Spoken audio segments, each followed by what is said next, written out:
These are the 10 books that I want to read before the end of 2025. Hello, my beautiful darlings. Welcome back to my channel. If you're new here, my name is Andres, and if you're hooked on books and stitches, you've come to the right place. Today, if you didn't know already, we're going to be talking about the 10 before the end. So, the 10 books that I would love to go ahead and read before the end of 2025. I think is definitely very possible to do, but I'm such a big mood reader that I fear that maybe I won't get through the 10 books. The first book is The Very Secret Society of Irregular Witches by Sangu Mandana. This one has been in my TBR for quite a while. I actually got this one on Book Outlet on discount, so we love a good discount here on this channel. So make sure to go check out Book Outlet because they always have really good popular books and on a really good sale most of the time. But nonetheless, I'm not sponsored by Book Outlet. I just like ranting and raging about them. But anyways, The Very Secret Society of Irregular Witches. This book seems really fun, mystical, witchy, and it has some type of romance, I'm pretty sure. But the little blurb in the back says, a warm and uplifting novel about an isolated witch whose opportunity to embrace a quirky new family and a new love changes the course of her life. This book sounds so like cozy fantasy. Like, I really feel like I'm gonna have such a good time reading this book, and it's spooky season, so it's probably like the best time to read it, right? It's funny because in my October TBR, when I was picking prompts, one of the prompts was to pick like a book with witches in it, and I chose another one that I have up in my shelves up here called The Letter to Three Witches by Elizabeth Betts, I think it is.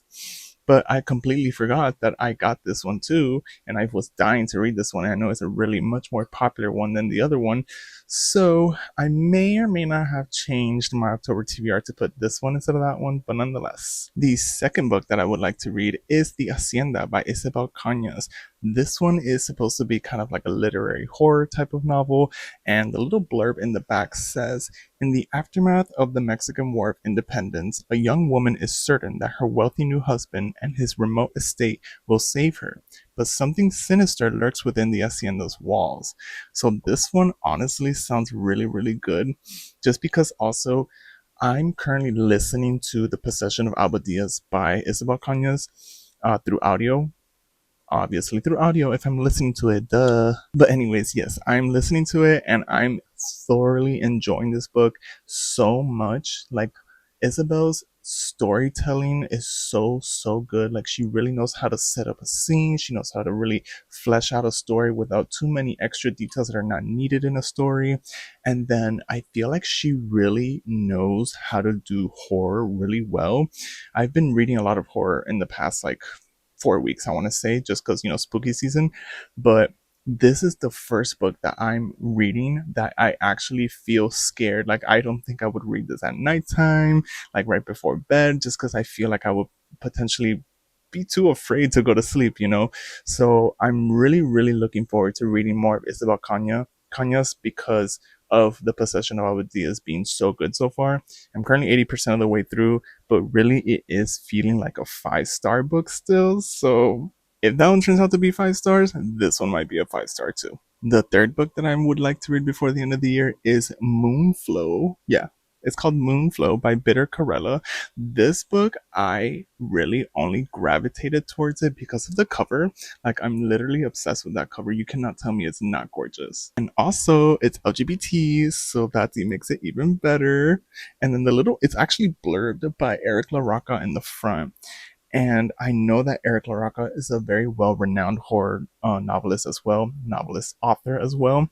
And then the actual blurb about the book says, Moonflow is Bitter Corella's debut horror novel, a gloriously queer psychedelic trip into the heart of an eldritch wood and the terrors of sisterhood.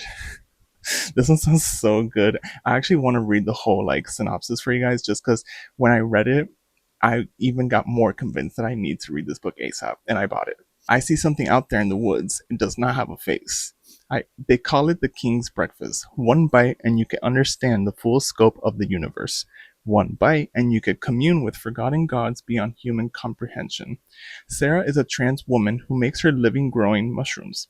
When a bad harvest leaves her in a desperate fix, the lure of the king's breakfast has her journeying into the vast uncharted woods where it grows. But as she descends deeper, she realizes that she's not alone. Something in the forest is waking up, it's hungry, and it wants her. Honestly, like it really sounds like kind of generic from the feel of it at the back, kind of like it's very superficial, the synopsis, but I just feel like this book is going to go so much more in depth. I'm a little worried just because it is a debut novel from an author I've never read from. But, I really do like giving new authors a chance, especially if it's their debut novel that got traditionally published as well by a publishing house. So, nonetheless, I'm still super excited and I really do plan to read this one before the end of 2025. The fourth book is Mayfly by CJ Lead. This book is another book that really I gravitated towards just because of the cover. Like that cover is so creepy. Like just the eyeball with the teeth and the multiple mouths. Like, oh my goodness, it looks really creepy. And I have seen other booktubers that have read the book and they have like that, like they don't rage about it saying like it's a 5-star read, but they did say that it's pretty good. And just from the premise of the book, it sounds pretty interesting as well. But I'm telling you that the cover is the main reason why I chose this book for sure. Then in the back, there's not like a little blurb that really does give a good gist of what the book's about, just a whole synopsis, but it is blurred by Stephen Graham Jones. And I do have a book coming up by Stephen Graham Jones that I do want to read as well. So the synopsis says, serial killing is no longer a boys' club. By day, Mayfly works at the happiest place in the world as everyone's favorite ice princess. By the neon glow of the Sunset Strip, Maeve haunts the dive bars with a drink in one hand and a book in the other, imitating her misanthropic literary heroes. I totally probably said that wrong, I'm so sorry. But when Gideon Green, her best friend's brother, moves to town, he awakens something dangerous within her, and the world she knows suddenly shifts beneath her feet. Untethered, Maeve ditches her discontented act and tries on a new persona, a bolder, bloodier one inspired by the pages of American Psycho. Step aside, Patrick Bateman, it's Maeve's turn with the knife. That actually sounds so good now that I reread the synopsis. Like, I love me a good slasher, and I actually just recently saw American Psycho for the first time. I know, you could drag me all you want in the comments, but I really have never seen the movie, so this is the first time I saw it. But I am obsessed now with that movie. I think it's one of my favorite horror movies, like a slasher type of film, especially when it has those psychological aspects. I really, really enjoy those types of horror books. I mean, not movies, but obviously books too, because this one caught my attention. So yeah, really looking forward to this one. Definitely plan on reading this one soon, just because it really fits spooky season, especially with that cover. This one does not want to stay here, so I'm going to have to hold it in place. But nonetheless, as I said, the fifth book is a Stephen Graham Jones book, and this one is called The Only Good Indians. This one, I actually chose it for my book club with my mom for the month of October. It was my pick. Coincidentally, it was my pick on spooky season month. And I wanted to go a little light in terms of like length, so it's not the biggest book.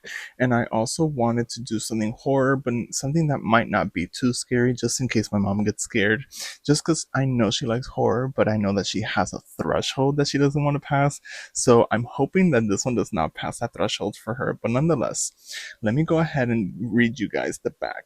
Seamlessly blending classic horror and a dramatic narrative with sharp social commentary, The Only Good Indians follows 4 American Indian men after a disturbing event from their youth puts them in a desperate struggle for their lives.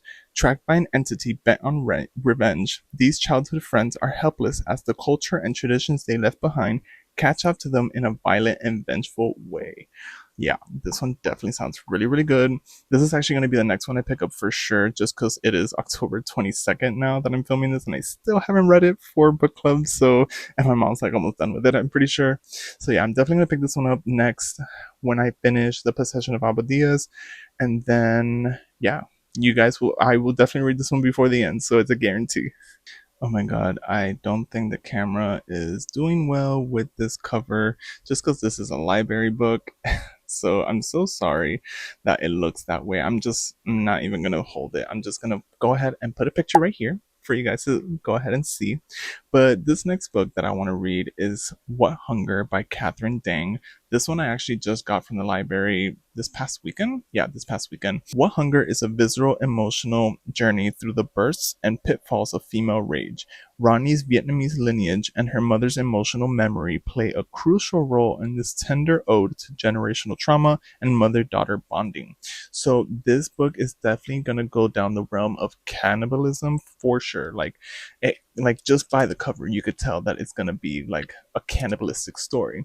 So I'm really intrigued as to how the story develops and how it gets fleshed out. Like, I really hope that it does go into very dark horror, like gory versus psychological. I fear that I think it might go more psychological than gory just because of the whole synopsis, but nonetheless, we're keeping our fingers crossed that it's going to be a gory book just because I really want that gore, scary, nasty horror feel. Like, I don't even know what to describe. I just want it to be kind of like, if you've seen Terrifier, you know that that's a gory, nasty, horrible movie. So that's what I'm hoping to get from this book. So the seventh book that I would like to read before the end of 2025 is A Day of Fallen Night by Samantha Shannon. Like, okay, so if you know, I'm heavily obsessed with The Priory of the Orange Tree.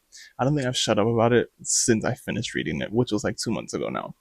But I'm dying to get back into the world and read A Day of Fallen Night. This is actually book 2, like in publication order, but it's supposed to be the prequel to Priory. So it's gonna be 4 or 3, I believe.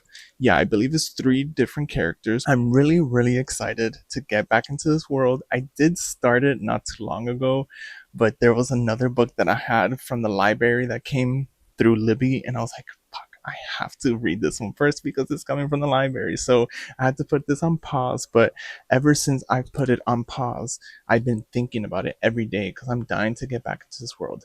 And it is a chunky one, just like Priory is.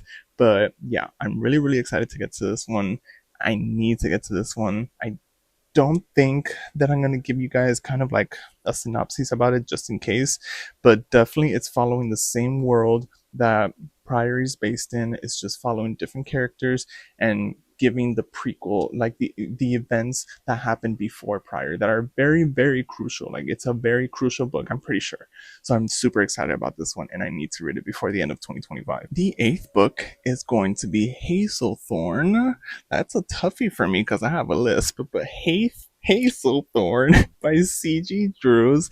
This is the author of Don't Let the Force In, which actually is a super popular book that I've seen all around the internet. So this, as you could tell, is my book of the month edition, and it was the October pick that I chose out of the 6 books that they provide you to choose from. And when I saw that it was C.G. Drews, and he's been like so well renowned lately, I was like, you know what, let me go ahead and choose it, especially because it's garden horrors in a sense, and I've never really like read a horror book that kind of entails like botanical things like that. So I'm really, really intrigued about this book. Let me see if I could give you guys a little synopsis. Evander has lived like a ghost in the forgotten corners of the Hazelthorn estate ever since he was taken by his reclusive billionaire guardian Byron Lennox Hall when he was a child. For his safety, Evander has been given 3 ironclad rules to follow. He can never leave the estate, he can never go into the gardens, and most importantly, he can never again be left alone with Byron's charming, underachieving grandson, Laurie. This is definitely one of the books I definitely want to read before the end of 2025. It sounds really cool. That cover, come on, y'all. Like, you can't tell me that cover is not amazingly beautiful. All right, and for the last 2 books that I want to read before the end of 2025, I don't actually own them physically. One of them I did already place on hold at my local library to go ahead and get that picked up this weekend. And that one is The Bewitching by Sylvia Moreno Garcia. This one I've seen lots of talk about in everywhere, like literally everywhere. There is one little blurb here that I think is pretty good. Okay, here. 3 women in 3 different eras encounter danger and witchcraft in this eerie multi-generational horror saga. That doesn't give a lot of info. I like that it sounds like it's going to be told from the three different POVs, especially just because I read Bury Our Bones in the Midnight Soil earlier this year when it was released, and that one was told also in three different perspectives, if I'm not wrong. And my oh my, I love a multi POV book for some reason. I really, really enjoy getting like the different perspectives of the same story, basically, you know? And that's only because I love really dissecting and figuring out and seeing how other people perceive certain things. So, yeah, I'm really excited about this one. I really do think that I'm going to enjoy it a lot, especially just because I've seen other people that have very similar book tastes to me rate it 5 stars. So I'm like, yeah, I might like this one. And then the last and 10th book that I would like to read before the end of 2025 is Ring Shout by P. Jelly Clark. This one has been really like making a comeback because I believe it was released in 2020. Yeah, I'm pretty sure that it was released in 2020. I don't know why Barnes& and Noble is saying 2025. So this one has a really, really good blurb that really gives the perfect exact gist of what the book is going to be about. And it says, in an alternate world where the Ku Klux Klan was spearheaded by demonic beings from hell, a group of resistance fighters seek to destroy the Klan in this darkly fresh supernatural drama. This one is like very like it's gonna be very commentary heavy. I could tell. It's a shorter book. It's under 200 pages, so I fear that maybe it won't be as fleshed out or as detailed as I would hope for it to be. But yeah, my beautiful darlings, those are the 10 books that I want to read before the end of 2025. Let me know in the comments if there's any of these books that are in your 10 before the end, or I also want to know what books are on your 10 before the end. I want to just get new recommendations, and I just love to talk books. You guys don't understand the passion and drive that I have about reading books. It's the main reason why I wanted to start a YouTube channel, and the main reason why I started a Bookstagram and a BookTok, because I just love talking about the books I read and just finding other like-minded individuals that enjoy the same books as me. And I love discussions about books. So yeah, sound off in the comments. Let me know what books are in your 10 before the end. If you don't know what to comment, go ahead and leave me a little skull emoji in the comment section, just so I know who the real ones are that stayed all the way to the very end. While you're down there, go ahead and give me a like, subscribe to my channel, hit the bell so you could be notified every single time I post a new video. I obviously also have social media. I have Instagram and TikTok, but I also have Goodreads, Fable, and Storygraph. All of those links to my socials are always linked down below. But with that, my beautiful darlings, let's get hooked.